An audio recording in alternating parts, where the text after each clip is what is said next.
Hello friends, कैसे हैं आप लोग? हाँ जी, तैयार हैं एकदम एक नया एक्ट सीखने के लिए? देखिए, चॉइस नहीं है मैडम हमारे पास, हमको तो पढ़ना ही है, करेक्ट बात है।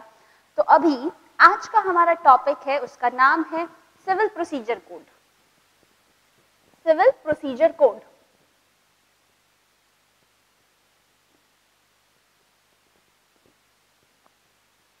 बहुत ही पुराना है, ईयर देखेंगे तो पता चल जाएगा 1908 में आ गया था। तो यू कैन सी कि बहुत ही पुराना एक्ट है हमारा ये, ठीक है जी। Now the point is civil procedure code हमको क्या सिखाने वाला है। फर्स्ट ऑफ ऑल हमको आई गेस ये पता होगा कि यहाँ पे बात कम कर रहे हैं सूट्स की। दैट मीन्स इमेजिन करिए कि कोई केस चल रहा है, a trial is going on and you are sitting in the court room. ठीक है जी, आप कहाँ बैठे हैं? कहाँ बैठे हैं आप लोग अभी? Not in the classroom but in the court. ठीक है, तो हम सारा का सारा वही सारे टर्म्स डिस्कस करने वाले हैं, जैसे कि ऑर्डर हुआ, जजमेंट हुआ, अपील्स हुई, यही सारी बातें कोर्ट से रिलेटेड जो हैं वो हम डिस्कस करने वाले हैं। Now civil procedure code start करने से पहले मैं ये क्लियर कर दूं कि ये चैप्टर का बेसिकली कवरेज कितना है। लाइक अगर मैं बात करूं फैक्ट्री की, तो फैक्ट्री पे कौन सा एक्ट लगता है बताओ मुझे? मैम फैक्ट्री पे तो बहुत सारे एक्ट लगते हैं, ठीक बात है, बट सबसे पहले हमको बेसिक बात ये पता होनी चाहिए कि अगर कोई फैक्ट्री है तो that will be governed bye factories act 1948। ये बात क्लियर है ना? फैक्ट्री पे कौन सा एक्ट लगेगा? फैक्ट्रीज एक्ट लग जाएगा। सेम वे अगर आपका कोई पार्टनरशिप फर्म है तो उस पर कौन सा एक्ट लगता है? Partnership act 1932। ठीक है मैडम, ये बात तो समझ आई। तो सेम वे यहाँ पे मैं आपको जो सिखाना चाह रही हूँ वो ये कि सूट्स जो होते हैं, जो हमारे केस होते हैं, वो दो टाइप के होते हैं। सूट्स को अगर मैं कैटेगरी लगाऊं तो मेरे पास दो टाइप के सूट आते हैं। पहला होता है सिविल सूट और दूसरा होता है क्रिमिनल सूट। क्रिमिनल सूट, ठीक है जी, सिविल सूट और क्रिमिनल सूट। अभी हमको ये समझना है कि दोनों के ऊपर कौन से एक्ट लगते हैं। सिविल सूट्स की अगर मैं बात करूं, सिविल सूट्स की मैं बात करूं तो सिविल सूट्स पे लगता है सिविल प्रोसीजर कोड। ठीक है, इसको हम शॉर्ट में इसको सीपीसी भी बोलते हैं। तो civil suits basically governed by CPC, that is civil procedure code 1908। जबकि क्रिमिनल सूट्स की बात करूं, ये हम आज पढ़ेंगे, और क्रिमिनल सूट्स पे जो लगता है वो लगता है CrPC, that is criminal procedure code. Civil procedure code, criminal procedure code, बहुत ही सिंपल है। किसी को कोई कंफ्यूजन ये समझने में? कोई एनी कंफ्यूजन? ये दोनों सेपरेट चैप्टर्स हैं, आज हम ये डिस्कस कर रहे हैं, कमिंग लेक्चर में हम ये भी डिस्कस करेंगे। ठीक है, तो ये बहुत क्लैरिटी होनी चाहिए कि जब हम सिविल प्रोसीजर कोड पढ़ रहे हैं then definitely it will cover only the civil suits, ठीक है ना? क्रिमिनल सूट्स को ये कवर नहीं करेगा। मैम आपने ये तो बताया ही नहीं कि डिफरेंस क्या है सिविल सूट्स में और क्रिमिनल सूट्स में। मैंने कभी डिफरेंस तो अभी तक डिस्कस नहीं किया। हाँ जी, मैंने डिफरेंस डिस्कस नहीं किया, बट उसके पीछे ना एक रीजन है। आज अभी हम ये चैप्टर पढ़ ले, उसके बाद जब हम अगला चैप्टर डिस्कस करेंगे तब आप बेसिकली कंपेयर कर पाओगे और आपको क्लैरिटी आएगी कि what is the basic difference between the civil suit and the criminal suit. अभी हम डिस्कशन करेंगे तो थ्योरेटिकल लगेगा, क्लैरिटी नहीं आएगी। तो एक बार एक लेक्चर तक वेट करिए। इन द कमिंग लेक्चर जब हम सीआरपीसी डिस्कस करेंगे, क्रिमिनल प्रोसीजर कोड डिस्कस करेंगे, देन मैं आपको स्पेसिफिकली क्लैरिफिकेशन बताऊंगी कि कब एक सूट सिविल सूट होता है और कब एक सूट क्रिमिनल सूट होता है। Is this okay? इतनी बात में कोई कंफ्यूजन है तो मुझे बताइए। नहीं कंफ्यूजन है? चलिए, तो आज के बाद हमको पता रहा कि सूट में दो टाइप के सूट आते हैं। आज का हमारा जो पोर्शन है that is the CPC. Is this okay? चलिए जी, आगे बढ़ते हैं। हमने ये डिस्कस कर लिया कि हमको आज सीपीसी डिस्कस करना है। अगला सवाल आता है कि हम लॉ पढ़ें पहले, कि कोई भी लॉ होता है तो लॉ में किस टाइप के पार्ट्स होते हैं। चलिए, सबसे पहले सीपीसी में आप ये देख लीजिए, सीपीसी क्या है? जनरल लॉ है। सीपीसी क्या है? It is a general law. अगर मैं डायरेक्ट सीपीसी की बात करूं तो ये एक जनरल लॉ है, और ये लॉ किससे रिलेटेड है? रिलेशन किससे है? Related to civil suit. ठीक है मैम, जनरल लॉ है, रिलेटेड टू सिविल सूट है, ये भी समझ आया। नाउ अगर वर्ड लॉ को पकड़े, अगर मैं सिर्फ लॉ की बात करूं तो लॉ में भी दो कैटेगरी होती है। ठीक है, and not only this law, हम इन जनरल बात कर रहे हैं, कोई भी लॉ में दो कैटेगरी होती है। कौन सी दो कैटेगरी होती है? देखिए, लॉ बेसिकली हमारा डिवाइडेड है, एक तो सब्सटैंटिव लॉ और एक प्रोसीजरल लॉ। लॉ किस में डिवाइडेड है? सब्सटैंटिव लॉ और प्रोसीजरल लॉ। चाहे तो इसका प्रेजेंटेशन ऐसे कर लीजिए लेफ्ट राइट, आपको ज्यादा क्लैरिटी आएगी। जनरल लॉ है, एक पार्ट, इसके दो पार्ट है, एक पार्ट मैं यहाँ डिस्कस करूंगी, दूसरा पार्ट यहाँ डिस्कस करूंगी। तो पहला पार्ट है मेरा सब्सटैंटिव लॉ, ठीक है, नाम लिखिए फिर एक्सप्लेन करती हूँ। सब्सटैंटिव लॉ, और दूसरा है मेरा प्रोसीजरल लॉ।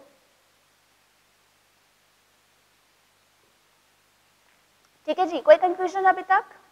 सब्सटैंटिव लॉ और प्रोसीजरल लॉ। यहाँ पे देखो, यहाँ पे ना सेक्शन नंबर के टर्म्स में चलते हैं, जैसे 1 2 3 आप हमेशा सेक्शंस पढ़ते हो ना, बहुत सिंपल है।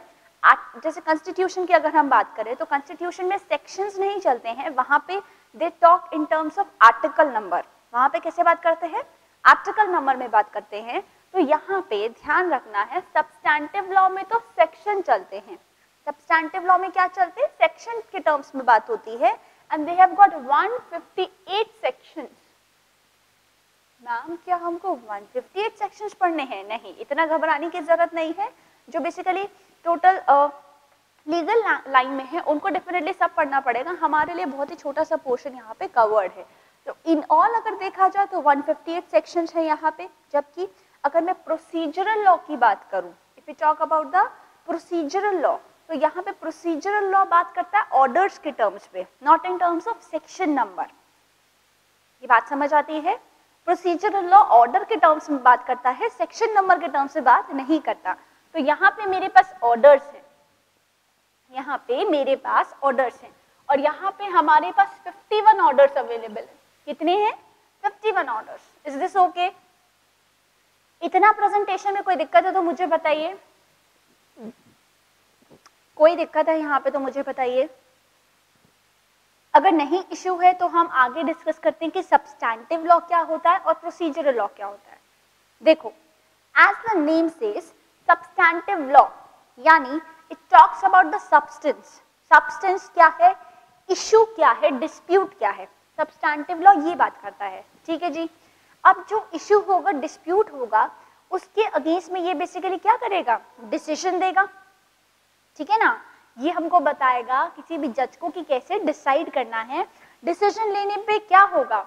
एक पार्टी को राइट दिया जाएगा कि हाँ जी ये तुम्हारा हक है, और दूसरी पार्टी के ऊपर क्या आएगा? ऑब्लिगेशन आएगा कि yes this is your obligation. इतनी बात समझ आती है? कोई कंफ्यूजन यहाँ पे?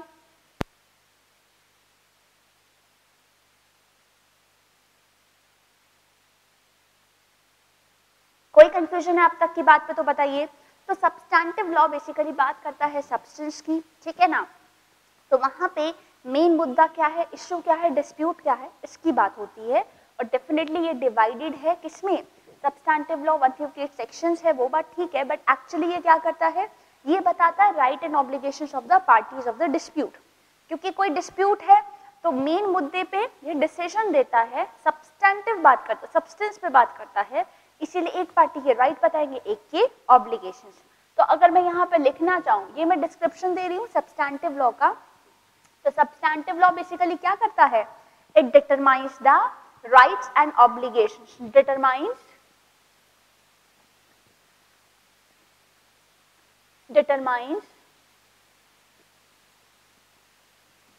rights and obligations of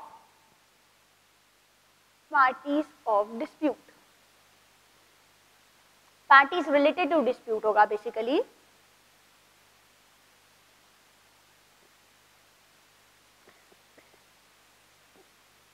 कोई कंफ्यूजन यहाँ पे? It determine rights and obligations of parties related to dispute। चलिए ठीक है मैडम, ये बात समझ आई। और यहाँ पे procedural law as the name says बात करता है प्रोसीजर की। अब प्रोसीजर कोई भी क्यों आता है? भाई कोई चीज आपको करवानी है, कोई एक्टिविटी करवानी है तो उसका एक सर्टेन प्रोसीजर है।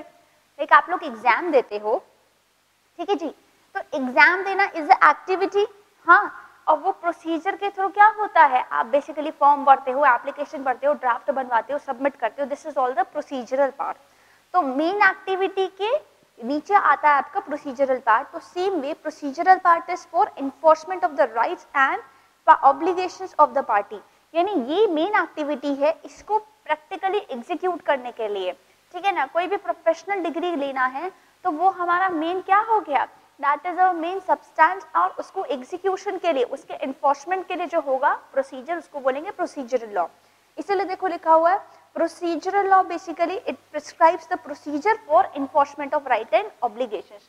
तो ये डिटरमाइन करता है, जो वर्ड ध्यान रखना है वो ये कि ये डिटरमाइन करता है, जबकि ये प्रोसीजर बताता है। प्रिस्क्राइब्स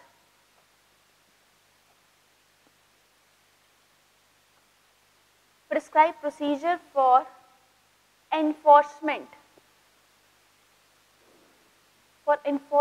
of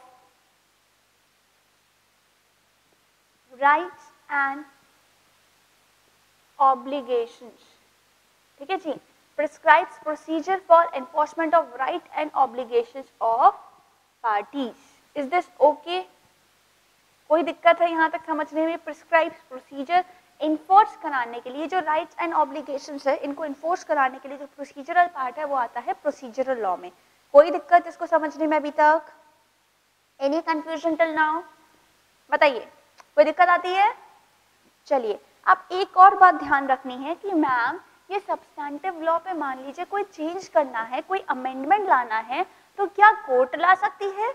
क्या हमारे जो ऑनरेबल जज साहब हैं, क्या ये जज साहब कुछ चेंज कर सकते हैं? नहीं, ध्यान रखना है, वेरी वेरी इंपॉर्टेंट थिंग, ठीक है ना। बहुत इंपॉर्टेंट पॉइंट मैं दिखा रही हूँ आपको। ये पूछा है कि अल्टीमेटली अगर यहाँ पे कोई अमेंडमेंट लाना है तो वो इज द अथॉरिटी जो अमेंडमेंट ला सकती है। तो ध्यान रखिएगा, सब्सटेंटिव लॉ बात कर रही हूँ, सब्सटेंटिव लॉ की। तो substantive law basically amended, can be amended only by parliament, सिर्फ पार्लियामेंट के थ्रू आप इसमें अमेंडमेंट ला सकते हो। Can be amended only by parliament, ये बड़ी ही इंपॉर्टेंट सी लाइन है। और किस रिस्पेक्ट में है? This is in respect of substantive law, ठीक है जी। अच्छा, अगर प्रोसीजरल लॉ में कोई चेंज लाना है, प्रोसीजरल लॉ में चेंज लाना है तो भी बेसिकली पार्लियामेंट का वेट करें क्या? देखो, जब भी लॉ का क्वेश्चन आता है ना तो हमेशा पार्लियामेंट, क्योंकि कोई भी लॉ कैसे आता है बताओ मुझे, कैसे कोई लॉ बेसिकली इनैक्ट किया जाता है? Anybody has got any idea? देखो, लॉ इनैक्ट करने का मतलब है पार्लियामेंट के थ्रू बेसिकली वो आता है, ठीक है जी। तो अगर उसमें कोई चेंज करना है तो वो भी पार्लियामेंट के थ्रू ही होगा। बट ध्यान रखना है, प्रोसीजरल लॉ बेसिकली क्या करता है, उसके इन्फोर्सेबिलिटी की बात करता है। तो अभी कोर्ट्स क्या बोलती है कि देखो सरकार जी, आपने लॉ बनाया, हमने पढ़ा, अब उसको इन्फोर्स कराने का काम किसका होता है? कोर्ट्स का होता है। तो अगर कोई प्रोसीजर कोर्ट को नहीं ठीक लग रहा है, कोर्ट को उसको चेंज करना है, तो इतनी फ्लेक्सिबिलिटी तो कोर्ट के पास होनी चाहिए। बात समझ आ रही है? कोर्ट ये बोलती है कि अगर इन्फोर्सेबिलिटी के लिए भी अगर आपकी परमिशन चाहिए, कोई भी चेंज करना है, तो फिर ऐसे नहीं चलेगा। हम लोग यहाँ बैठे हैं, अल्टीमेटली हम लोग का काम है, अब थोड़ा बहुत तो फ्लेक्सिबिलिटी हमको भी चाहिए। तो यहाँ पे ध्यान रखना है कि जब प्रोसीजर्स में अमेंडमेंट करना होगा, अगर यहाँ कुछ अमेंडमेंट करना है, that should be done by high court only, ठीक है ना। तो इट कैन बी अमेंडेड,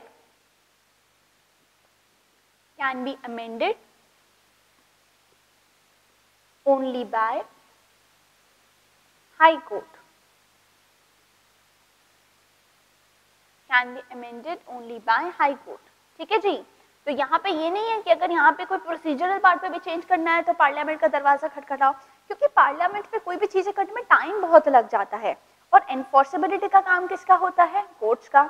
इसीलिए कोर्ट्स बोलती है कि अगर कोई चेंज करना है तो change should be done only by the high court. इस चार्ट को बहुत ध्यान से बनाइएगा। अगेन आई एम रिपीटिंग, ये बहुत ही इंपॉर्टेंट हमारा बेसिकली स्टार्टिंग पॉइंट है। सीपीसी क्या है? जनरल लॉ है। General law related to civil suit, ध्यान रखना है, this is related to civil suit and not criminal suit, पहली बात, ठीक है मैडम। फिर अगर मैं लॉ की बात करूं तो लॉ के सब्सटेंटिव लॉ, प्रोसीजरल लॉ, हमारे ये दो बेसिकली पार्ट बनते हैं। सब्सटैंटिव लॉ में सेक्शंस, ऑर्डर्स ये डिस्कस कर लिया, ये क्या बताता है, ये क्या बताता है, और चेंजेस कैसे आना है, ये सारा डिस्कशन किया। इसको क्विकली नोट करिए, फिर हम आगे चलते हैं।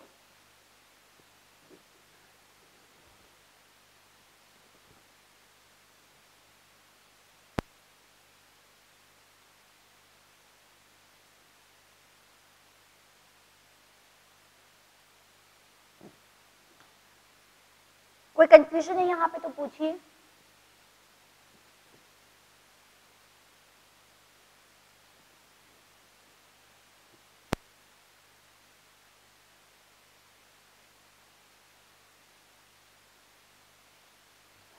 ओके जी, आगे बढ़ते हैं। So this is all with the introduction part. Now हम 3 टर्म्स डिस्कस करेंगे। अभी हम 3 टर्म डिस्कस करेंगे, डिग्री, ऑर्डर और जजमेंट। तीनों में क्या डिफरेंस है वो हम पढ़ने वाले हैं, ठीक है। तो now we are discussing basically difference between decree, order and judgment. चलिए 3 अलग अलग सेक्शंस बताएंगे।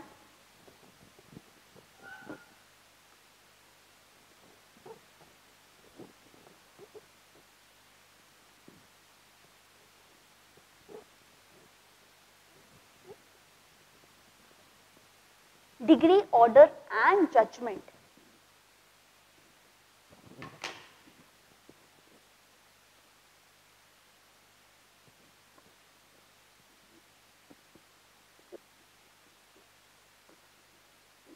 ओके जी, चलिए डिग्री कहाँ डिफाइंड है, ये तीनों टर्म्स बेसिकली डिफाइंड कहाँ है, सिविल प्रोसीजर कोड में, ठीक है जी। तो अभी सबसे पहले बात करते हैं डिग्री की, कहाँ मेंशन्ड है। सबसे पहला क्वेश्चन जो आपको पता होना चाहिए वो ये कि ये कहाँ दिया हुआ है।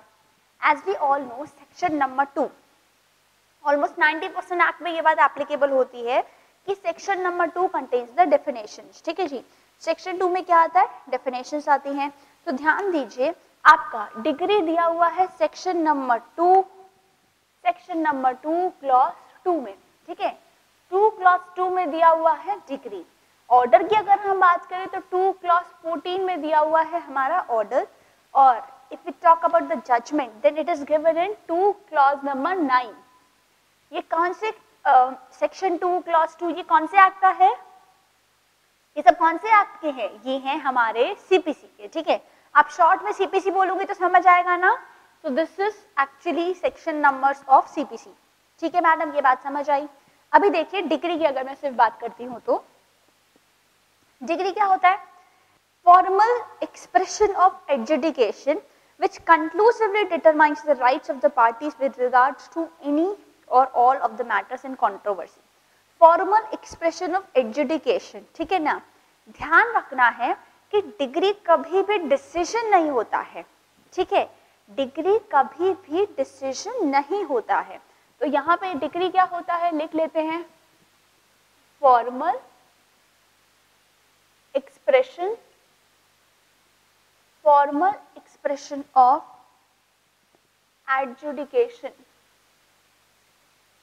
Formal expression of adjudication. Continue conclusively क्या डिटरमाइन करता है, जो डिटरमाइन करता है राइट ऑफ पार्टीज, डिटरमाइन करता है राइट्स ऑफ पार्टीज, ठीक है जी। अब डिग्री बेसिकली 2 तरह की हो सकती है, it may be preliminary, it may be final, ठीक है ना। डिग्री कितने तरह की हो सकती है, 2 तरह की हो सकती है। तो अगर मैं डिग्री की बात करूं तो डिग्री में मेरे पास 2 टाइप की आएंगी, प्रिलिमिनरी और फाइनल। ध्यान रखना है डिग्री कभी भी डिसीजन नहीं होता है, बस एक फॉर्मल एक्सप्रेशन होता है एडजुडिकेशन का, जो कि राइट्स पार्टीज के डिटरमाइन करता है। प्रिलिमिनरी और फाइनल 2 टाइप की होगी। प्रिलिमिनरी का मतलब क्या हुआ, सूट अभी फाइनल डिस्पोज ऑफ नहीं किया है। देखो सूट चल रहा है केस में, ठीक है ना, case is still going on, finally उसको डिस्पोज ऑफ अभी तक नहीं किया है, बट इन बिटवीन आपका कोई एक चीज पे बेसिकली क्या आता है, अगर एक्सप्रेशन आता है एडजुडिकेशन का, फॉर्मल एक्सप्रेशन आता है कि हाँ ये बात तो ठीक है इनकी, तो लाइबिलिटी तो बनती है। बाकी डिसीजन नहीं आया कि कितनी बनती है, क्या बनती है, और बाकी चीजें नहीं आई है, बट देन अगर एक ही एक्सप्रेशन आ गया तो उसको हम डिग्री बोलेंगे। ये होगा हमारा प्रिलिमिनरी डिग्री, यानी where the case is not finally disposed of. तो ये कहाँ, प्रिलिमिनरी का मतलब क्या हुआ, where suit is not disposed of,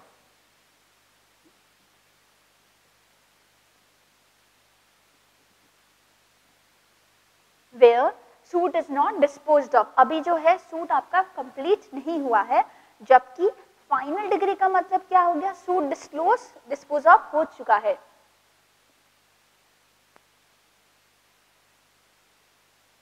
suit is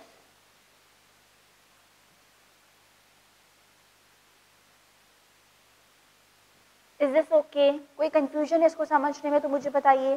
तो ध्यान रखना है डिग्री फॉर्मल एक्सप्रेशन है जो कि राइट्स डिटरमाइन करती है पार्टीज के, और ध्यान रखना है ये कंक्लूसिवली डिटरमाइन करती है, कंक्लूसिवली, ठीक है ना, ये कंक्लूसिवली राइट डिटरमाइन करती है। दो टाइप का देख लिया हमने। It may be noted that term degree does not include following, degree में क्या चीजें नहीं आती है वो और पढ़ लेते हैं। Any adjudication from which an appeal lies और as an appeal from an order, यानी जहां पे भी अपील वाली बात आती है वहां पे बेसिकली डिग्री आपकी फॉर्मल एक्सप्रेशन नहीं आ सकता है। दूसरा, एनी ऑर्डर और decision of the dismissal of the suit for default, ठीक है ना, यानी कोई पर्टिकुलर सूट डिसमिस कर दिया गया है, एनी सूट इज डिसमिस, तो फिर वहां पे आपकी डिग्री नहीं आ सकती है।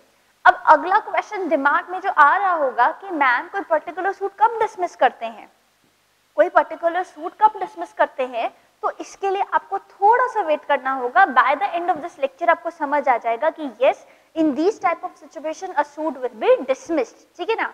आपने इसको ठंडे बस्ते में रख दिया, इन दैट केस उस पर डिग्री भी नहीं आ सकती है। जब डिसमिसल हो गया तो बातें खत्म हो गई है, ठीक है जी। कोई कंफ्यूजन यहाँ तक? किसी को कोई कंफ्यूजन है तो बताइए, और एल्स हम आगे बढ़ते हैं। अब देखो फॉर्मल एक्सप्रेशन ऑफ एडजुडिकेशन है, जबकि यहाँ मैं क्या लिखूंगी, formal expression of any decision of court, ठीक है ना। यहाँ पे क्या आ जाता है, डिसीजन आ जाता है, तो ये हमारा बेसिकली क्या है, formal expression of decision of court. अभी कोर्ट कौन सी वाली होगी बताओ मुझे, सिविल कोर्ट होगी ना, सिविल कोर्ट ही होगी, ठीक है। Which is not a degree, ध्यान रखना है, जो कि डिग्री नहीं होगा। डिग्री सिर्फ एक चीज पे आएगा, ये फाइनली पूरा कंक्लूड करके सारी बातें सुन के जो फाइनल डिसीजन आता है that is actually the order, ठीक है। अभी ऑर्डर में भी क्या चीज हो सकती है, एज ए सेड कि केस डिस्पोज ऑफ नहीं हुआ, उससे पहले डिग्री आ सकती है in the form of preliminary degree. Same way order के केस में भी यही बात एप्लीकेबल होती है कि अगर आपका केस फाइनली डिस्पोज ऑफ नहीं हुआ है, केस डिस्पोज ऑफ नहीं हुआ है, स्टिल इन बिटवीन अगर वो बहुत नेसेसरी होता है तो एक इंटरिम ऑर्डर आता है, ठीक है ना। इंटरिम ऑर्डर यानी केस पूरा खत्म नहीं हुआ, फाइनल डिसीजन नहीं आया, बट उससे पहले एक बात पे डिसीजन आ गया, that is the interim order. अभी इंटरिम मेरे और आपके समझने के लिए है, बट जो टेक्निकल वर्ड यूज हुआ है दैट इज इंटरलोकेटरी ऑर्डर। क्या लिखा हुआ है, इंटरलोकेटरी ऑर्डर। तो यहाँ पे एक टर्म आता है इंटरलोकेटरी,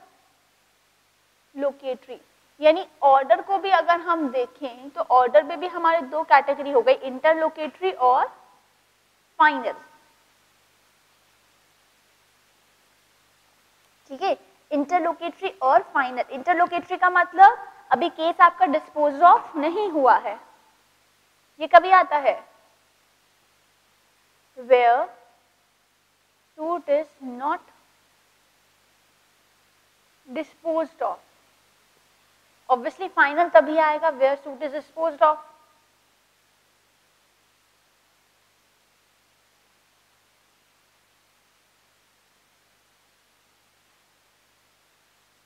कोई कंफ्यूजन अभी तक? इतने तक में कोई कंफ्यूजन है तो पूछिए, इसको नोट करिए, फिर मैं इंट्रोलेक्टरी का एग्जाम्पल देती हूँ।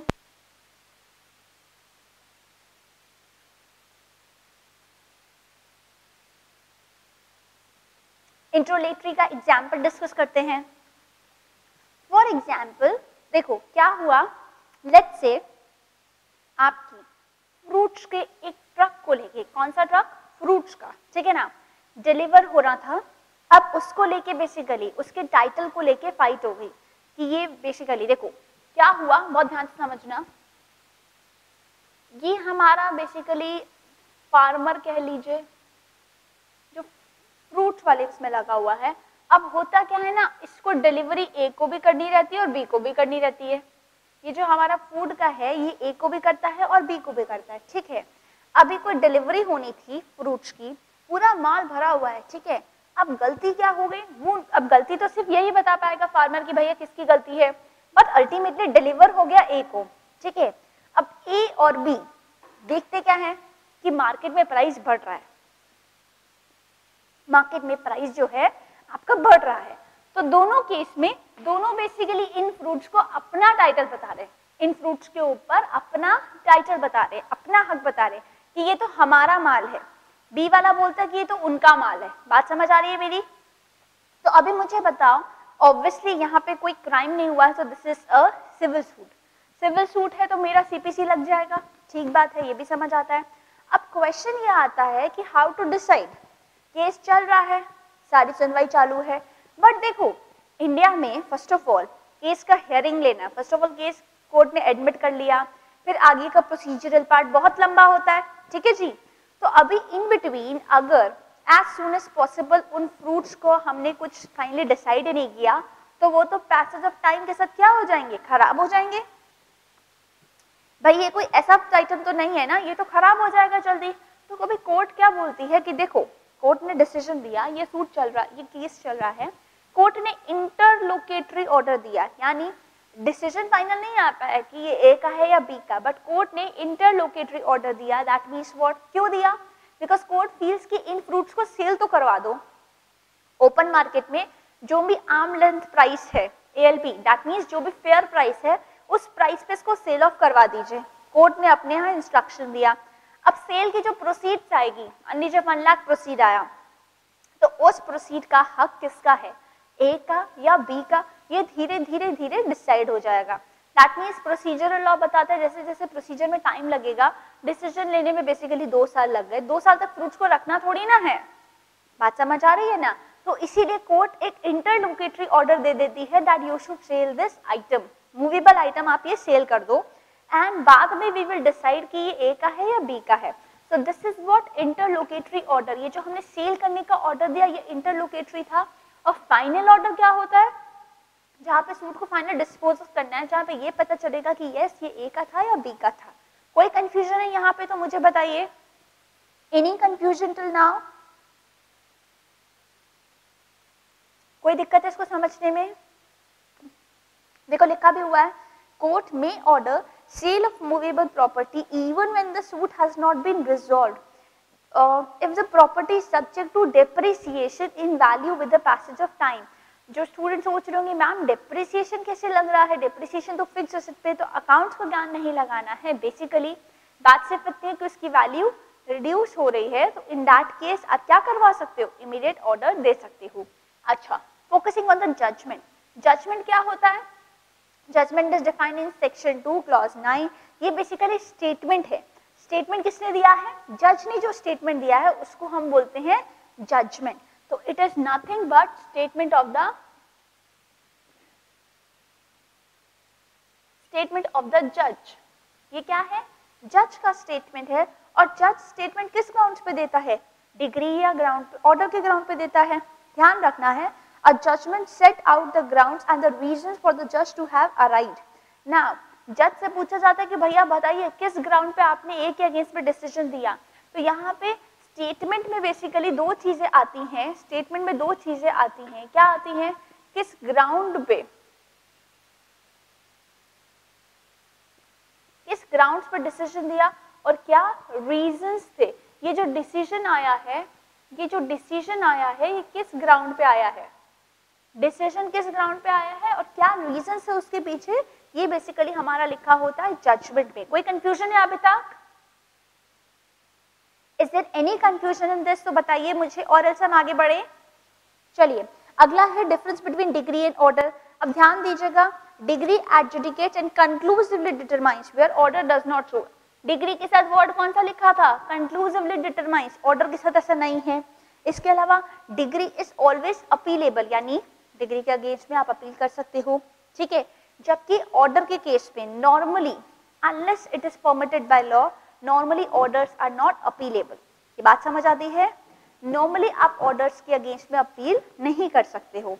अच्छा, लॉ में provide even for second appeal in case of degree, degree के केस में तो सेकंड अपील कर सकते हो, पर second appeal is not possible in the order.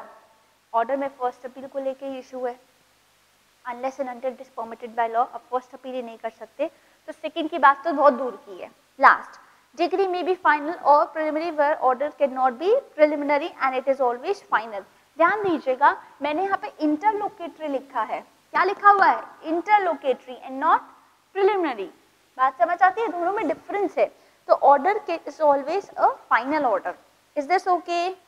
अभी तक कोई दिक्कत है तो बताइए। चलिए, अभी तक कोई दिक्कत नहीं है तो फिर हम करेंगे अपीयरेंसेस ऑफ पार्टीज।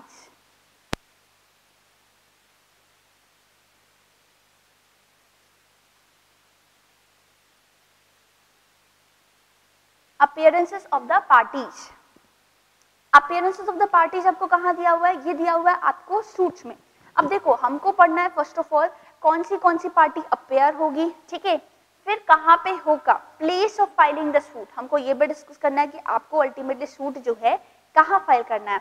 तो सबसे पहले मैं प्लेस सिखाऊंगी, वो ज्यादा जरूरी है। अपीयरेंसेस ऑफ पार्टी थोड़ी देर में करेंगे, तो first we will focus on the place of filing the suit. तो चलिए देखिए, सबसे पहले यहाँ पे सेक्शन नंबर मेरे पास 15 से लेके 20 तक आता है। Place of filing of suit में 15 से लेके 20 तक सेक्शंस आते हैं, ठीक है। तो सबसे पहले सेक्शन नंबर 15, सेक्शन नंबर 15 बोलता है कि हर सूट जो है आपको कहाँ देना है? Every suit should be given in the lowest grade. हमेशा लोएस्ट ग्रेड पे आपको सूट फाइल करना है, ठीक है जी, लोएस्ट ग्रेड पे सूट फाइल कर देंगे। अभी अगला देखिए क्या लिखा हुआ है, section number 16, section number 16, section number 16 बोलता है, बहुत सिंपल, ये बात करता है इमूवेबल प्रॉपर्टीज की, ये बात करता है इमूवेबल प्रॉपर्टीज की। चलिए जब भी फाइनल प्रेजेंटेशन करते हैं,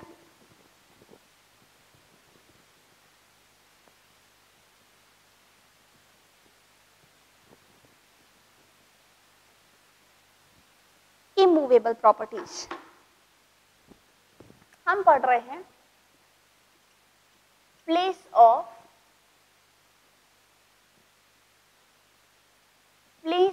फाइलिंग ऑफ सूट, ठीक है। कोई भी सूट होगा तो ये डिस्कस करना है कि ज्योग्राफिकली इसको हम जो है कहाँ फाइल करेंगे, ज्योग्राफिकली इसको हम कहाँ फाइल करेंगे। यहाँ पे मेरे पास सेक्शन नंबर 15 से लेके सेक्शन नंबर 20 तक आप इसको यहाँ पे पढ़ेंगे। 15 से लेके 20 तक के सेक्शंस यहाँ पे कवर अप होते हैं। तो सबसे पहले we will discuss section number 15।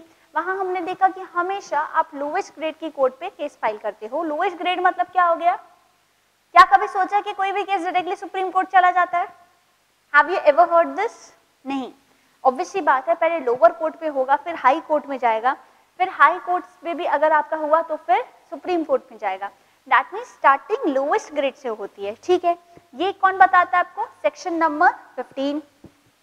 16 बात करता है in case of suit related to immovable property. ध्यान रखिएगा 16 ऑनवर्ड्स हम बात करते हैं इमूवेबल प्रॉपर्टी की, इमूवेबल प्रॉपर्टी।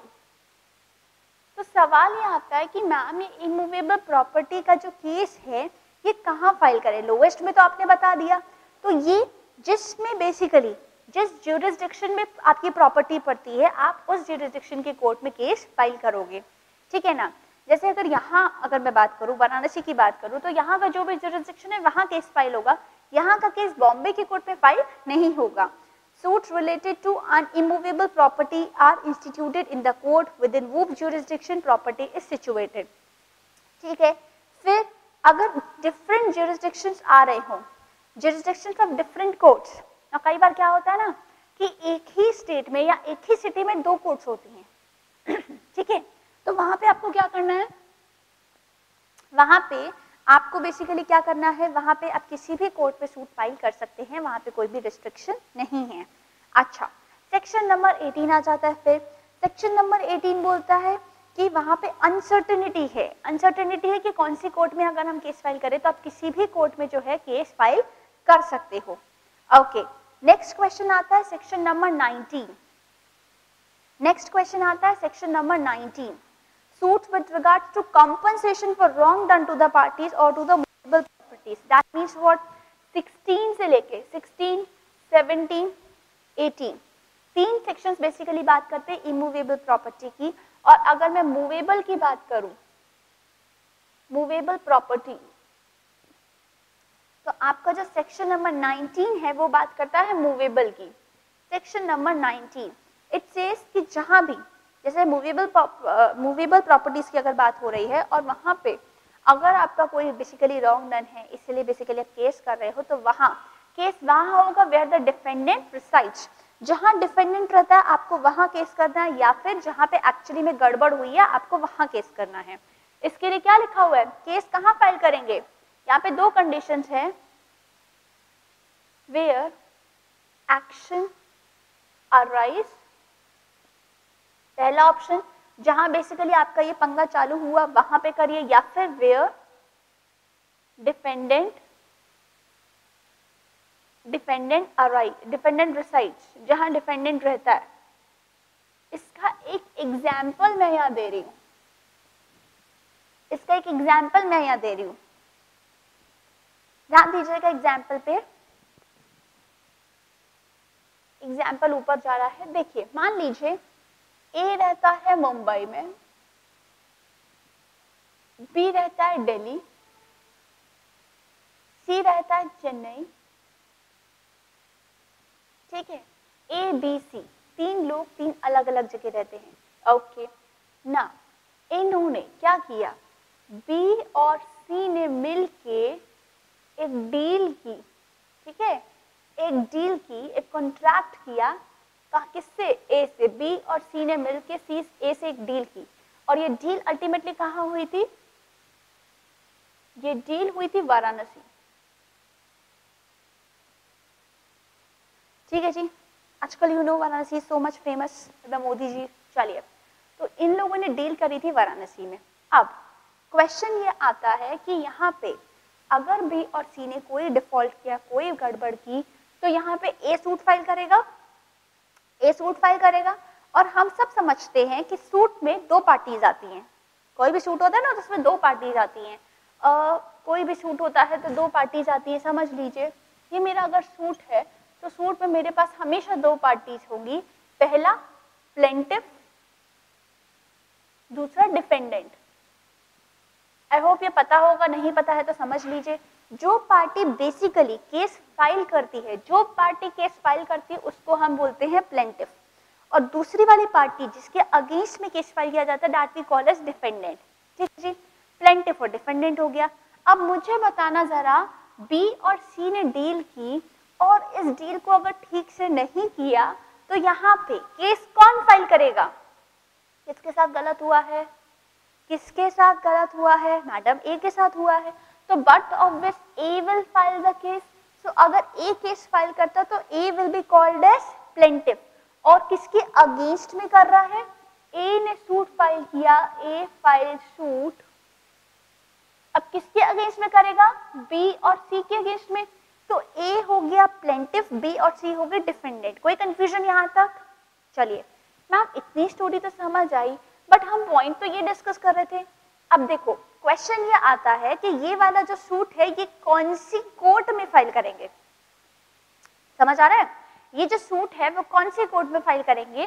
तो आप देखो क्या लिखा हुआ है, वेयर द एक्शन अराइज, ठीक है ना, जहां एक्शन अराइज हुआ, दैट मीन्स वाराणसी। तो आप चाहो तो ये वाला सूट का आप वाराणसी के केस में फाइल कर दो, वाराणसी की कोर्ट में। दूसरा, डिपेंडेंट जहां रहता है, defendant, I am sorry, defendant जहां रहता है, डिफेंडेंट दिल्ली, बी कहां रहता है? दिल्ली में। अब चाहो तो दिल्ली की कोर्ट पे केस फाइल कर सकते हो। सी कहां रहता है? चेन्नई में, तो आप चेन्नई के कोर्ट में केस फाइल कर सकते हो। तो क्या ये बात समझ आई कि मूवेबल प्रॉपर्टी की अगर बात हो रही है, if you talk about the movable property, तो वहां पे प्लेस कौन सा होगा? पहला बात, where the action arise, deal हुई थी वाराणसी में तो वाराणसी की कोर्ट पे केस फाइल कर सकते हो, plus where the defendant arise, defendant resides. फिर ये नहीं देखना है कि मैम डिफेंडेंट तो अलग अलग जगह रहता है, ठीक है, जिस जिस जगह डिफेंडेंट रहता है वहां वहां केस फाइल कर सकते हो।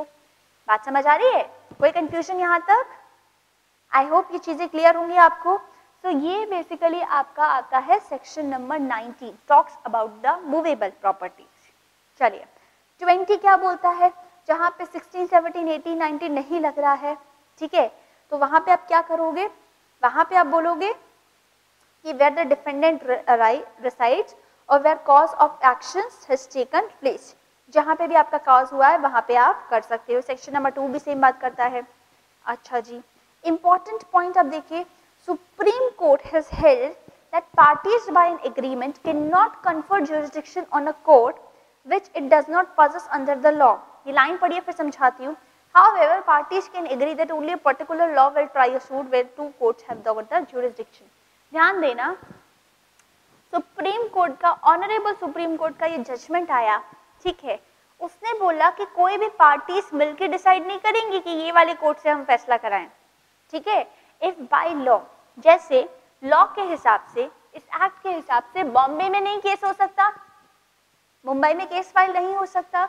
सो अभी क्या है ना, ए के बहुत कनेक्शंस हैं, भाई ए मुंबई में रहता है तो मुंबई में उसके जजेस से बहुत कनेक्शंस है, he is feeling an advantage.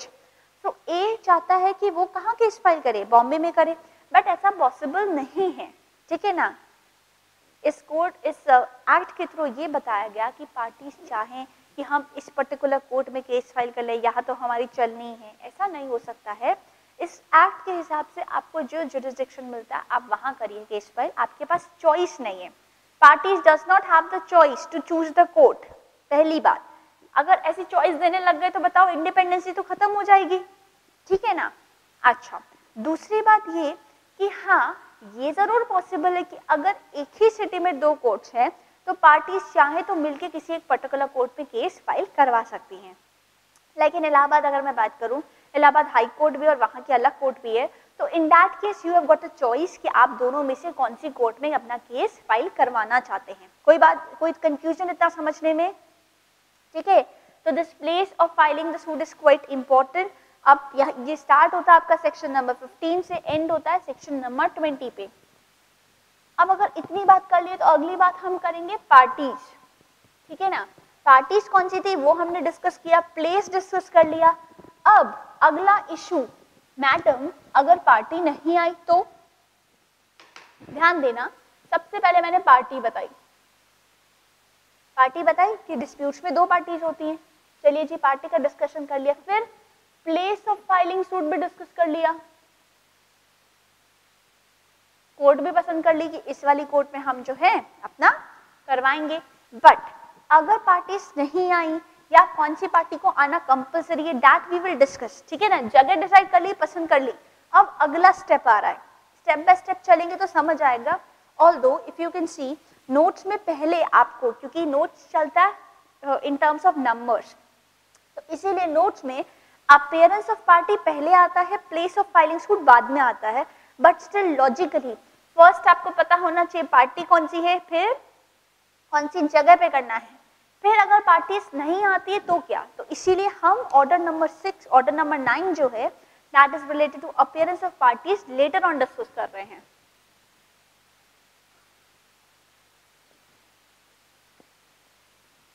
Appearances of parties,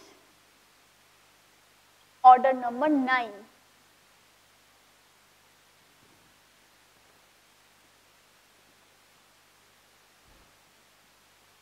देखो स्टोरी क्या है, सबसे पहले केस कौन फाइल करता है, वो is suppose to file the case, plaintiff, ठीक है ना, अग्रीव्ड पार्टी जो हम पढ़ते थे लॉस में, aggrieved party can file the case. तो यहाँ पे प्लेंटिफ केस फाइल करेगा। तो ये देखो कोर्ट है, प्लेंटिफ गया, प्लेंटिफ ने कोर्ट को अप्रोच किया, केस फाइल किया, केस या सूट, ठीक है जी। प्लेंटिफ ने सूट फाइल कर दिया। अभी क्या होगा, a summon is issued to the defendant to appear on a particular date fixed by court। Plaintiff का एक्शन खत्म हुआ, अगला एक्शन आता है कोर्ट का, ठीक है जी। कोर्ट क्या करेगी, प्लेंटिफ को तो पता ही है, डिफेंडेंट को एक समन इशू करेगी। क्या इशू करेगी, एक समन इशू करेगी। सो कोर्ट डिफेंडेंट को एक समन इशू करेगी जिसमें लिखा होगा कि इस पर्टिकुलर तारीख को you are suppose to appear so that दोनों पार्टीज के बीच में हम एक डिस्कशन करवा लें, ठीक है जी। अब defendant is further directed through the summon to file the written statement to the suit filed by plaintiff. तो कोर्ट समन करेगी और इसमें डायरेक्शन होगी, समन में क्या होगी, डायरेक्शन होगी। क्या डायरेक्शन होगी बताइए, समन में क्या लिखा होगा कि भैया लिखित में अपनी क्या करो, अपना पॉइंट रखो। So in writing you have to give a file a written statement, file a written statement. जितनी चीजें आप चार्ट फॉर्म में, पिक्चर फॉर्म में पढ़ते हो, हमेशा हमेशा ज्यादा याद रहने वाली हैं। चलिए, so on the date of hearing court ने किसको बोला, डिफेंडेंट को, डिफेंडेंट को भी बुला लिया। आप जिस दिन हियरिंग फिक्स की है वो दिन आ गया। सो हियरिंग डे पे क्या होने वाला है, both the parties that means the plaintiff as well as defendant are required to be present so that वो दोनों डिस्कशन कर लें, ठीक है जी। अभी यहाँ पे आगे देखिए, मान लीजिए अगर जो है डिफेंडेंट प्लेंटिफ जो है नहीं आता, जिसने शिकायत लगाई, कोर्ट का इतना टाइम वेस्ट कर दिया and that person does not turns up, तो फिर क्या होगा, दो ऑप्शंस होते हैं वहां पे। कोर्ट चाहे तो कोर्ट क्या कर सकती है, डिसमिस कर सकती है सूट को, या फिर dismiss the suit for default और decide it ex parte on the merits of the case. ध्यान दीजिएगा, if plaintiff did not turn up, अगर प्लेंटिफ नहीं आता है तो कोर्ट के पास दो चॉइस है। कोर्ट डिफॉल्ट समझ के कोर्ट जो है डिसमिस कर सकती है, डिसमिस द सूट, या फिर मैरिट्स के बेस पे कोर्ट जो है क्या कर सकती है, ऑर्डर दे सकती है, decide it's x parte on the merits of the case, x party.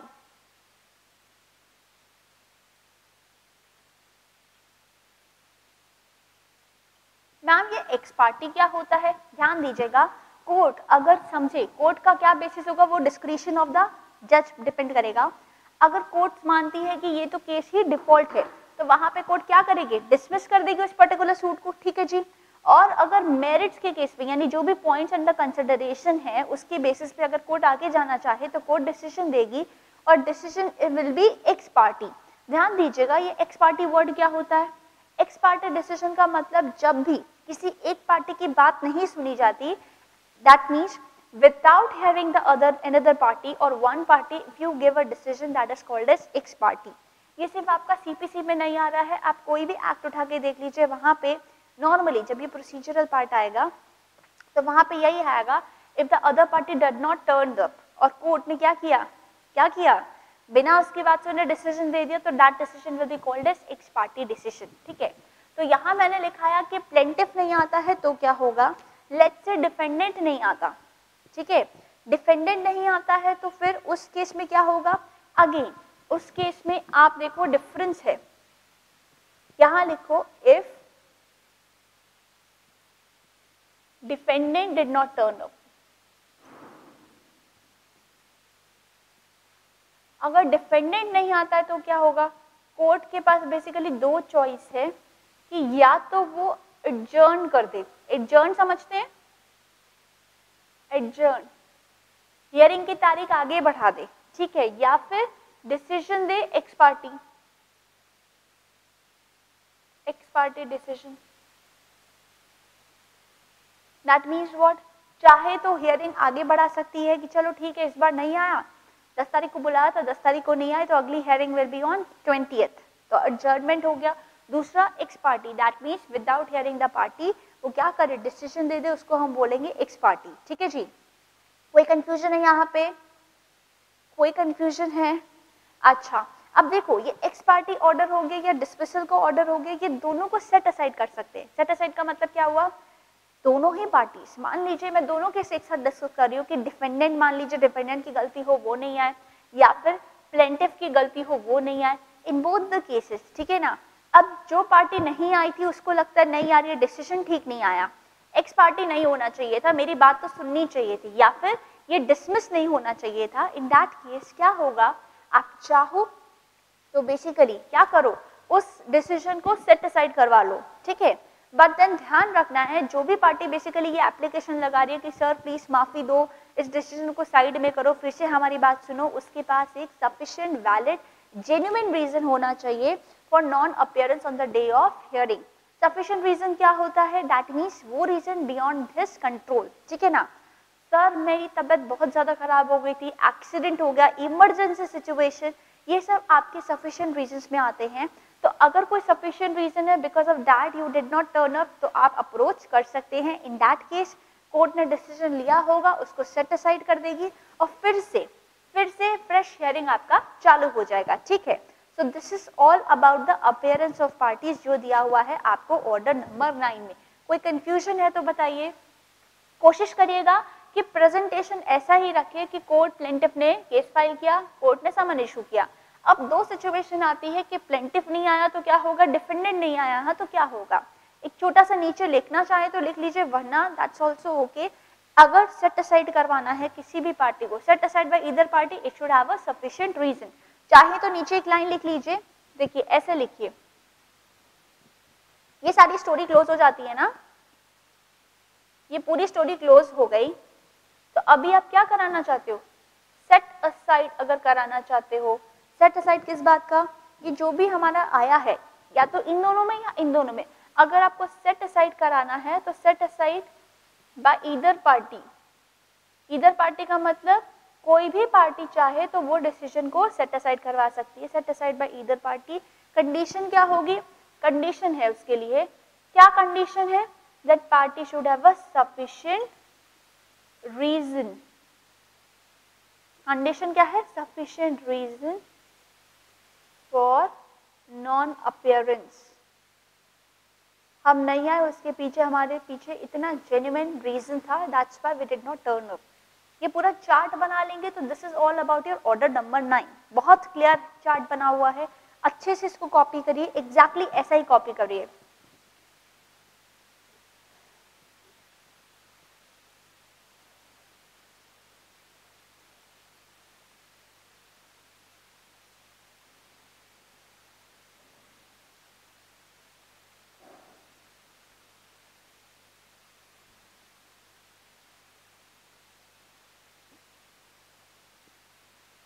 कोई दिक्कत है इसको समझने में तो बताइए, और फिर हम आगे कुछ डॉक्ट्रिन्स डिस्कस करेंगे, कुछ बेसिक प्रिंसिपल्स यहाँ पे दिए हुए हैं, उसको हमको डिस्कस करना है।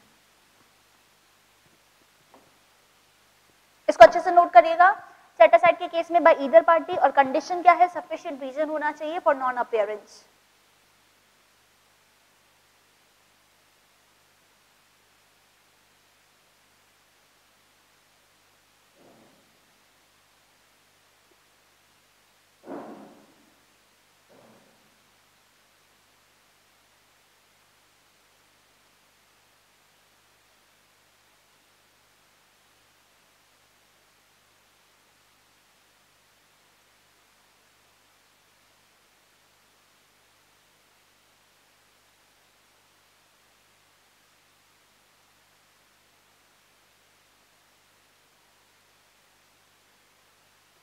चलिए आगे करते हैं, कुछ डॉक्ट्रिन्स पढ़ते हैं, आपको दी हुई है।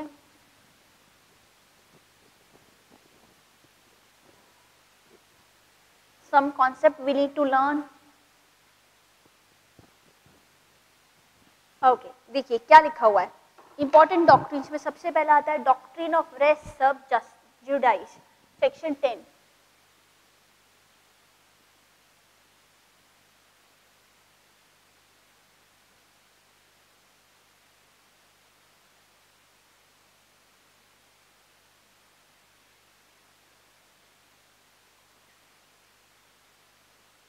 देखिए डॉक्ट्रिन ऑफ रेस सब क्या बोलता है?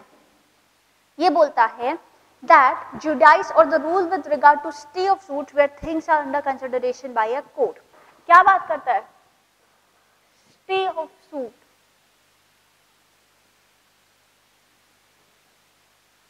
चलिए ये बात करता है कि स्टे ले आना है।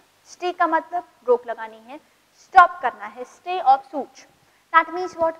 मान लीजिए यहाँ पे क्या होता है, दो केसेस होते हैं, ठीक है ना।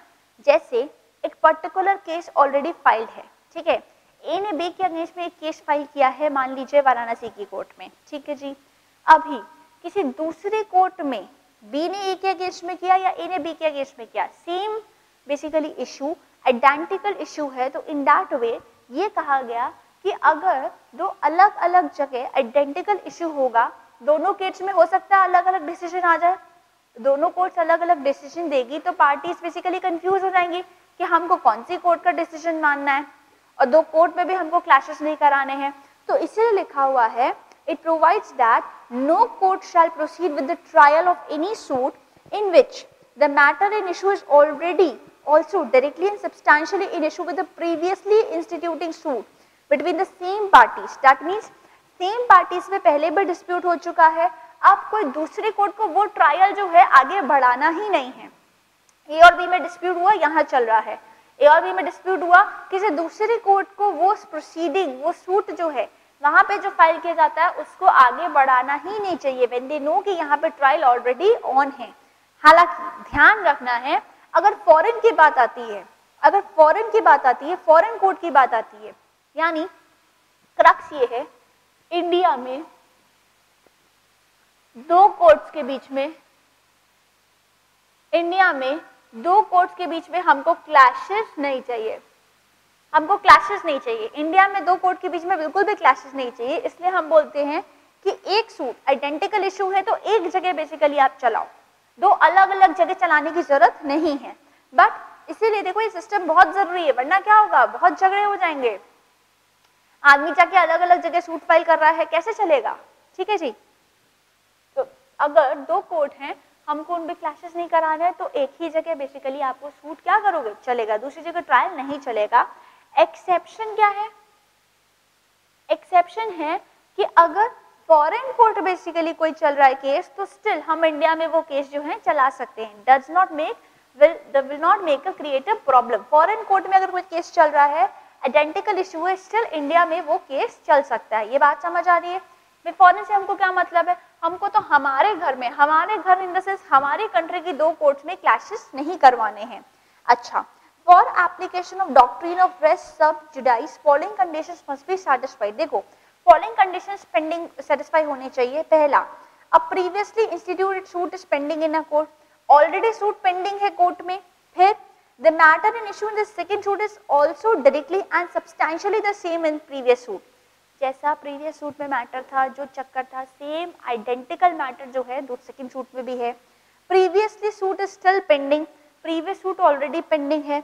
The parties in the two suits are same and the court in which previous suit is pending but has a jurisdiction to try such suit।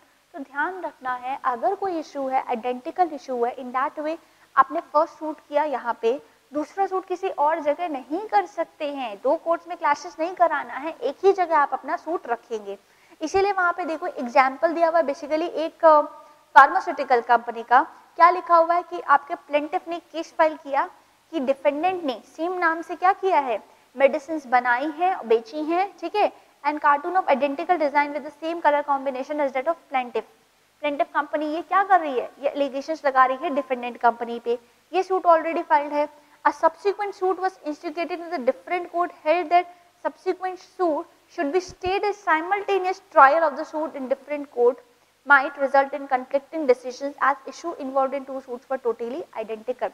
तो पहले वाला इशू है, सेम सूट आप दूसरी जगह फाइल कर दोगे, दो कोर्ट्स अलग अलग डिसीजन देगी तो फिर दिक्कत हो जाएगी, टोटल कंफ्यूजन होगा। हमको ऐसा कंफ्यूजन का स्टेट चाहिए ही नहीं, तो रिस्ट्रिक्शन लगा दिया कि अगर एक जगह सूट चल रहा है, आइडेंटिकल इशू है, तो फिर दूसरी जगह वो ट्रायल जो है नहीं चलेगा। दूसरी जगह कोई सूट लेके जाता है तो वहां पे स्टे लग जाएगा, stay of suit. That means आगे हम उसको एंटरटेन या प्रोसीड नहीं करेंगे। ये बात क्लियर है? क्या ये बात क्लियर है? कोई कंफ्यूजन है इसमें?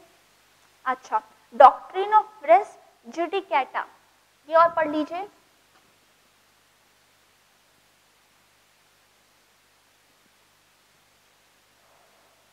Doctrine of res judicata section number 11,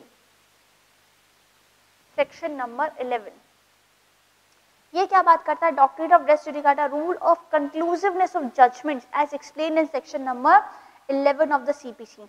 ये क्या बोलता है जैसे ये बोलता है कि 2 कोर्ट में बेसिकली हमको क्या करना है, सूट नहीं चलाना है। यहाँ पे ये बोलते हैं कि अगर एक बार किसी मैटर पे फाइनल डिसीजन आ गया तो वापस उसको हम रीओपन नहीं करेंगे, वापस से लिटिगेशन नहीं होगा। क्या लिखा हुआ है, once the matter is finally decided by a competent court, no party can be permitted to reopen it in a subsequent litigation.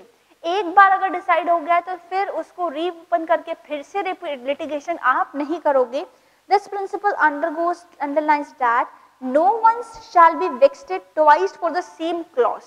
ठीक है ना, फिर से शुरू नहीं करेंगे, एक बार फाइनली डिसाइड हो गया, you have to accept it.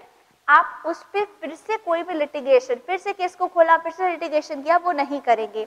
देखो, to apply following condition should be fulfilled. पहले, the matter in both the formal and the related should be directly and substantially the same matter है। Formal suit has been decided, पहले वाले पे decision आ गया है, ठीक है जी। Parties in the two suits are same, दोनों parties भी same है। The parties which determines the earlier suit must be competent to decide। ध्यान रखना है, competent to decide होना चाहिए। That means what?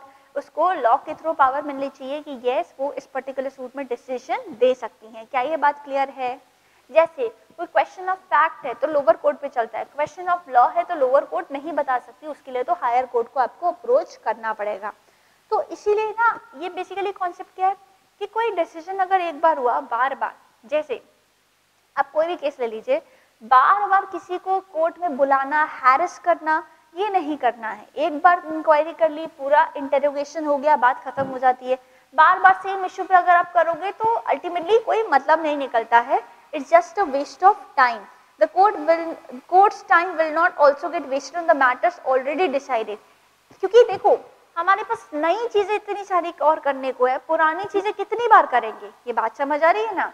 So that already हमारे पास देखो बहुत शॉर्टेज है कोर्ट्स का, considering the number of cases which are pending. तो अगर आप सेम केस को बार बार अगर उस पर ऊपर ही सुनवाई करते रहोगे, रीओपन करा लिया, it will not make sense. हमारे पास और भी बहुत सारे केसेस है इशू करने के लिए, एक बार फुल फ्लेजेड हो गया तो फिर you have to accept it. It may be noted that Section 11 will not be applicable in those circumstances where the first suits have been dismissed on technical grounds or have not been decided on the merits of the case। ध्यान रखना है, case के merits पे अगर decision नहीं हुआ है तो इन दैट केस ये एप्लीकेबल आपका नहीं होगा। कोई कंफ्यूजन यहाँ पे, कोई कंफ्यूजन मेरिट्स के केस पे कैसे नहीं हुआ? मान लीजिए एक्स पार्टी हुआ है, जैसे अभी हम लास्ट टाइम डिस्कस ही कर रहे थे कि अगर प्लेंटिफ या डिफेंडेंट कोई एक बेसिकली हेयरिंग के लिए नहीं आता है तो इन दैट केस आप क्या करते हो? आप एक्स पार्टी डिसीजन अगर दे दिया यहाँ पे तो एक्स पार्टी का मतलब without hearing the another party. अब अनदर पार्टी को लगता है कि ये मेरे साथ ना ठीक नहीं हुआ, सो इन दैट केस वो चाहे तो क्या कर सकती है? रीओपन करवा सकती है। सफिशिएंट रीजन दोगे तो अल्टीमेटली केस क्या होगा? उस ऑर्डर को सेट असाइड कर दिया, उसको सेट असाइड किया मतलब केस फिर से खुल गया, रीओपन हो गया ना। इसीलिए वहां पे लिखा हुआ है कि this is not applicable when it is not decided on the merits of the case. हाँ, अगर केस मेरिट्स पे डिसाइड किया, इसका मतलब सारे सिचुएशन, सारे पॉइंट, सारी बातों को कंसिडर करके लिया गया, इन दैट केस आप उसको बार बार रीओपन नहीं करोगे, you have to accept it. Is this okay? इसमें कोई कंफ्यूजन है तो बताइए। चलिए, बहुत ही इंपॉर्टेंट हमारे दोनों डॉक्ट्रिन्स थे, बहुत ही सोच के लॉजिकली ये दोनों डॉक्ट्रिन जो है फाइनली यहाँ पे इंट्रोड्यूस की गई हैं। Now basically again shifting on section number 12, आगे बढ़ते हैं। Section number 12 provides that abatement of suits और dismissal for not bringing the legal representative on records bar for the suit. ध्यान रखना है, कोई लीगल रिप्रेजेंटेटिव अगर नहीं आता है केस को लेने के लिए, ठीक है, ला जो पार्टी ने बेसिकली केस फाइल किया था, दैट पार्टी इज, मान लीजिए प्लेंटिफ या डिफेंडेंट, दोनों में से कोई भी एक।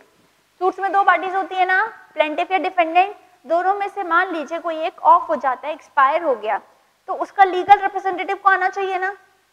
अब अगर लीगल रिप्रेजेंटेटिव नहीं आता है, बेसिकली लीगल रिप्रेजेंटेटिव आता ही नहीं है, इन दैट केस आप केस को क्या करोगे? आप केस को या तो डिसमिस कर दोगे, रफा दफा कर दोगे, या फिर इसको क्लोज कर दोगे, नथिंग कैन बी डन। ये बात समझ आ रही है? बात समझ आ रही है? जैसे जेसिका की अगर मैं बात करूं, इन दैट केस आप देखो उसकी तरफ से कोई फाइट करने वाला था, उसके सिस्टर ने फाइट किया। बाय द वे वो तो सिविल सूट था नहीं, बट स्टिल मैं एक एग्जांपल दे रही हूँ कि अगर लीगल रिप्रेजेंटेटिव नहीं आता है तो इन दैट केस फिर आपके पास ऑप्शन बचता है अबेटमेंट और डिसमिसल का। Okay, and bars of further suit, आप दोबारा से वो केस नहीं कर सकते हो। इतना समझ आया? तो हम अब फिर से 3 टर्म्स पढ़ेंगे, ठीक है ना। इतना होने के बाद हम 3 टर्म्स पढ़ेंगे, set off, equitable set of and counter claim. ये क्या होता है समझते हैं। हमारे पास 3 टर्म्स आते हैं, बहुत ही क्लोज हैं तीनों टर्म्स। सेट ऑफ,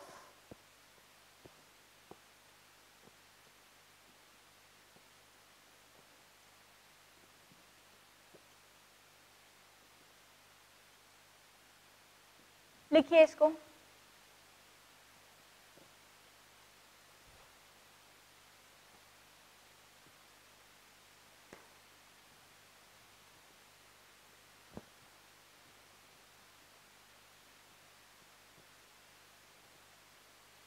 लिखा है।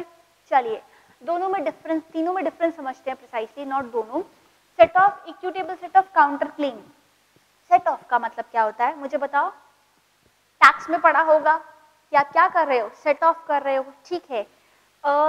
सेट ऑफ वर्ड का मतलब मैं आपको ऐसे समझाती हूँ। फॉर एग्जाम्पल लेट्स से कि आपका एग्जाम आने वाली है, ठीक है जी, एग्जाम आ रही है, पढ़ना ज़्यादा है। अब हुआ क्या है ना कि आज हमारा एक फेमस इंडिया पाकिस्तान का मान लीजिए मैच आ रहा है, आज परसों मेरी एग्जाम है, अब आज मैच आ रहा है, दैट टू इंडिया पाकिस्तान, देखना तो बनता है। तो आपने अगर आज पूरे दिन मैच देखा है, ठीक है, यानी आज की पढ़ाई आपकी इफेक्ट हुई है, तो नेक्स्ट डे, अगले दिन आप डेफिनेटली ज्यादा एफर्ट्स डालोगे। क्या बोलोगे, कल तो पढ़ाई हुई नहीं थी, आज तो ज्यादा, कल का भी पढ़ना है, आज भी पढ़ना है। दैट मीन्स अगले दिन आप क्या कर रहे हो, आज की पढ़ाई को भी अगले दिन ज्यादा कर रहे हो। तो फिर ये क्या हुआ, सेट ऑफ। बहुत ही नॉर्मल एग्जाम्पल है, सेट ऑफ हुआ कि नहीं हुआ।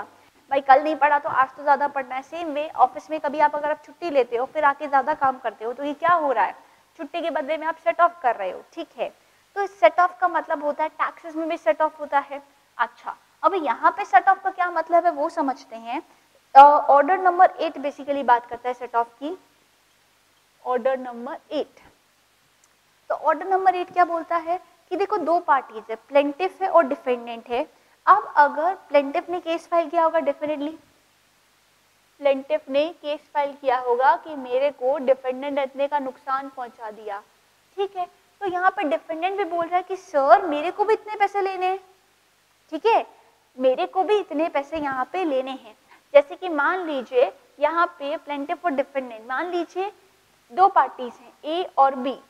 बी को आइडियली यहाँ पे मटेरियल जो है भेजना था, ठीक है जी, बी को मटेरियल भेजना था, बी ने पूरा मटेरियल भेजा नहीं, ए का स्टॉक आउट हो गया, लॉस हो गया, तो उसके लिए उसने फाइल कर दिया सिविल सूट। क्या ये बात क्लियर है, क्या ये बात क्लियर है। B needs to send some material to the A, raw material भेजना था ए को, बी ने डिलीवर पूरा नहीं कर पाया, ऐसा नहीं है कि बिल्कुल नहीं किया, लेकिन पूरा नहीं किया, ए के यहाँ स्टॉक आउट हो गया और अल्टीमेटली ए का काम बंद पड़ गया, नुकसान हुआ, ए ने कॉम्पनसेशन मांगा और सिविल सूट फाइल कर दिया, ठीक है जी। अभी ए डिमांड कर रहा है बी से पैसे, भाई मेरा जो लॉस है उसकी भरपाई करो। तो अभी जब केस का चल रहा था तो डिफेंडेंट यानी कि बी ने बोला कि सर मैंने बेसिकली मटेरियल सप्लाई किया, तो जो सप्लाई करने पे जो ट्रांसपोर्टेशन का कॉस्ट है वो तो ए को पे करना था, आप वो तो मेरे को दिलवाओ। दैट मीन्स मान लीजिए इसको 1000 रुपए लेना है, ठीक है, और इसको 100 रुपए लेना है।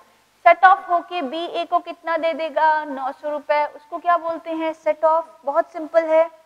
Where in a suit for recovery of money the defendant claims to set off against the plaintiff's demand any ascertained sum of money legally recoverable by him. The defendant may present a written statement containing the particulars of debt sought to be set off. क्या ये बात समझ आती है? बहुत ही simple है कि इसको इससे भी कुछ लेना है तो यहाँ पे क्या होगा, एक रिटन स्टेटमेंट लगेगा, एक रिटन स्टेटमेंट लगेगा, बट ध्यान रखना है कि ये ascertainable मनी होना चाहिए, ascertainable money, ठीक है। कोई कंफ्यूजन? तो वहां पे एक रिटन स्टेटमेंट लगेगा एंड फाइनली आपका ये क्लियर हो जाएगा। Equitable set off, equitable set off का मतलब defendant claim set off in respect of unascertained sum of money where the claim arise of same transaction, that such set off is known as equitable set off. Generally, suit emerges from cross demands in the same transaction, and this doctrine is intended to save the defendant from having to take recourse of a separate cross suit. यानी यहाँ पे cross demand आ रही है, ध्यान दीजिएगा यहाँ पे जो इंपॉर्टेंट बात है दैट इज एसर्टेनेबल मनी के बजाय अनएसर्टेनेबल है, अनएसर्टेनेबल मनी है। मैम समझ नहीं आया, अनएसर्टेनेबल कैसे होगा? फॉर एग्जाम्पल ए और बी, ठीक है, ए को पर्टिकुलरली क्या हुआ, ये बेसिकली बिजनेसमैन है, ठीक है, और बी क्या है, प्रॉपर्टी डीलर है। बी प्रॉपर्टी डीलर है, लेट्स से ए उसका क्लाइंट है।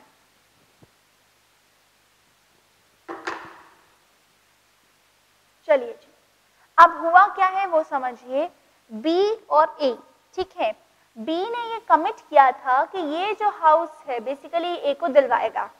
अब चूंकि ये प्रॉपर्टी डीलर है तो इसका क्या बनता है, कमीशन बनता है। भाई प्रॉपर्टी डीलर है तो कमीशन बनता है। तो बी और ए के बीच में कॉन्ट्रैक्ट हुआ कि ए इसको खरीदेगा, बी इसको सेल करेगा। चलिए, अब हुआ क्या, प्रॉपर्टी के पेपर्स में बाद में कुछ गड़बड़ निकली, दैट मीन्स प्रॉपर्टी के पेपर्स को लेके कुछ गड़बड़ निकली, ठीक है जी। भाई बी प्रॉपर्टी डीलर है, अल्टीमेटली बी का थोड़ी ना है, वो तो सिर्फ डील करता है। तो अल्टीमेटली हुआ क्या, प्रॉपर्टी के पेपर्स पे कुछ गड़बड़ निकली, कुछ और क्लेम्स आए, तो ए ने क्या किया कि मेरे को एक परफेक्ट टाइटल नहीं मिल रहा है, इसीलिए ए ने सूट फाइल कर दिया बी के अगेंस्ट में। ए ने सूट फाइल किया बी के अगेंस्ट में। अच्छा, ए ने सूट फाइल किया तो डेफिनेटली ए को हम बोलेंगे प्लेंटिफ और बी को बोलेंगे डिफेंडेंट। चलिए जी, तो प्लेंटिफ बेसिकली क्लेम कर रहा है कि मुझे तो ये घर चाहिए था, अल्टीमेटली मेरे को ये नहीं मिला, मेरे को कोई दूसरा प्रॉपर्टी लेना पड़ा एट द हायर प्राइस। चलिए, इन दैट केस अगर ए सूट फाइल करता है तो बी भी बोलेगा ना, सर मैंने घर नहीं बेचा तो एट द सेम टाइम मेरा भी तो कमीशन रह गया। भाई मैं प्रॉपर्टी डीलर हूँ, अगर मैं जितना सेल करता उस पर एक सर्टेन परसेंटेज कमीशन मिलता। तो यहाँ पे सेम ट्रांजैक्शन है, क्या मनी एसर्टेनेबल है? नहीं। क्यों? बिकॉज ये ट्रांजैक्शन नहीं हो पाया, इसका वैल्यू अभी नहीं पता, तो मनी एसर्टेनेबल नहीं है। But as soon as possible ये एसर्टेनेबल होगा तो दूसरे वाले का भी तो शेयर निकलेगा ना। भाई 10 लाख की प्रॉपर्टी है, अगर 10% कमीशन का होता है तो 1 लाख ए का बी का भी शेयर निकला, तो 10 लाख और 1 लाख 9 लाख रुपए का ही सेटलमेंट होना है। इसीलिए लिखा हुआ है कि अगर सेम ट्रांजैक्शन से आपका सेटलमेंट होना है तो वहां पे इक्विटेबल सेट ऑफ बोलते हैं। एंड इन दैट केस ध्यान रखना है अनएसर्टेनेबल मनी था, शुरू में क्या है अनएसर्टेन सम ऑफ मनी है, तब आपका यहाँ पे इक्विटेबल सेट ऑफ होगा। रादर देन बी दूसरा केस करे, उसको बोला यहीं पे तुम जो है सेट ऑफ कर लो। क्या ये बात समझ आती है? Is this okay? अच्छा, काउंटर क्लेम, काउंटर क्लेम काफी हद तक सेम है। काउंटर क्लेम अगेन कौन बताता है? ऑर्डर नंबर 8, लेकिन यहाँ पे रूल 6A है। Order number 8 rule 6A civil procedure का बेसिकली काउंटर क्लेम की बात करता है। ध्यान देना है, अगर काउंटर क्लेम या सेट ऑफ का बेसिकली नहीं कॉन्सेप्ट होगा ना, तो other party that is the defendant वो फिर दूसरी जगह लिटिगेशन करेगी, फिर प्रोसेस बढ़ जाएगा। इसीलिए हम चाह रहे हैं कि एक ही बार में लेना देना पूरा हो जाए, नेट ऑफ करके जो सेटलमेंट है वैसे हो। तो लिखा हुआ this rule permits defendant to set up the claim as a counter to the claim of plaintiff which arose between the parties. This rule is applicable in interest of public party policy first to minimize litigation between the parties. ठीक है ना, आपको क्या करना है? Minimise करना है। क्या आपको मिनिमाइज करना है? लिटिगेशन। तो यहाँ पे बहुत ही छोटा सा है ये काउंटर रूल 6A जो ये बात करता है कि आपको चूंकि पर्पस क्या है, लिटिगेशन को हमको मिनिमाइज करना है, to minimize litigation, to minimize litigation. अब क्या फॉलो कर रहे हो? काउंटर क्लेम, काउंटर क्लेम करना अलाउड है। काउंटर क्लेम अगर अलाउ नहीं करेंगे तो ये जो डिफेंडेंट भाई साहब हैं ये अलग से केस करेंगे, फिर लिटिगेशन बढ़ेगा, तो वहां पे आप काउंटर क्लेम अलाउ करते हो। ठीक है, ये बात समझ आती है? तो अभी हमारा मेजर पार्ट हो चुका है। Now very less part is remains, injunction, little bit about the appeals, ये बाकी है। मेजर पोर्शन जो था वो हमने कंप्लीट किया। ध्यान रखिएगा टर्मिनोलॉजी, चाहे वो ऑर्डर, डिग्री, जजमेंट हो, सेक्शन नंबर के साथ जितना लिखाया है, ये हैंड रिटन बहुत इंपॉर्टेंट है, सेक्शन नंबर वहाँ पे पूछ लेते हैं, तो ये आपको याद करना होगा। चलिए, that's it for the day. Remaining portion we will continue in the coming lecture. Thank you.